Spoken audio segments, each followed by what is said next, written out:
নমস্কার বন্ধুরা, আজ আবারও চলে এসেছি আরও একটি রেসিপি নিয়ে। আজ বানাবো বাঁচা মাছের ঝোল।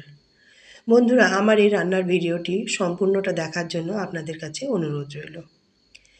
এখানে আমি প্রথমে বাঁচা মাছগুলোকে ধুয়ে পরিষ্কার করে নিয়েছি, আর তার মধ্যে লবণ আর হলুদ মেখে ভালো করে আমি সাইডে কিছুক্ষণের জন্য রেখে দিয়েছি। অন্যদিকে গ্যাসে আবার কড়াই বসিয়ে দিয়ে দিলাম সাদা তেল। তেলটা একটু গরম হতেই লবণ হলুদ মাখানো মাছগুলোকে তেলের মধ্যে ছেড়ে দিলাম। মাছগুলো আমি এখানে মিডিয়াম আঁচে ভেজে নিয়েছি। মাছগুলো বেশ লাল লাল করে ভেজে একটা পাত্রে তুলে নেব।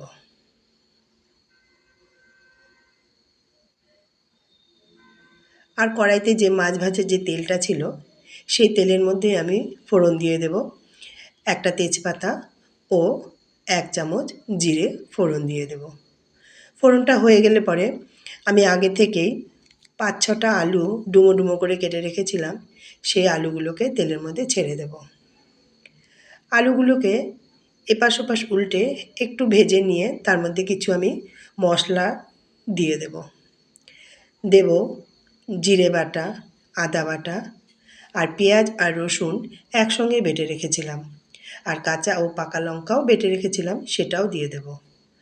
আর স্বাদ মতো লবণ ও পরিমাণ মতো হলুদ দিয়ে একটু ভেজেই তার মধ্যে দিয়ে দেব একটা বড় টমেটো কেটে রেখেছিলাম, সেই টমেটোটাও আমি দিয়ে বেশ একটু সময় নিয়ে মশলাটাকে কষিয়ে নেব।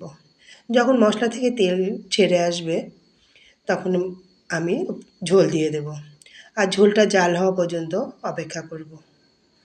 ঝোলটা যখন ফুটে উঠবে তখন ভেজে রাখা মাছগুলোকে ঝোলের মধ্যে দিয়ে আর কিছুক্ষণ ফুটিয়ে নিয়ে গরম মশলা দিয়ে আমি সার্ভিং বলে নামিয়ে পরিবেশন করে দেব। এই মাছের ঝোলটি গরম গরম ভাতের সঙ্গে খেতে খুবই ভালো লাগে। বন্ধুরা, আপনারাও একবার বাড়িতে ট্রাই করে দেখবেন। আমার এই রান্নাটি ধৈর্য সহকারে দেখার জন্য অসংখ্য ধন্যবাদ রইল।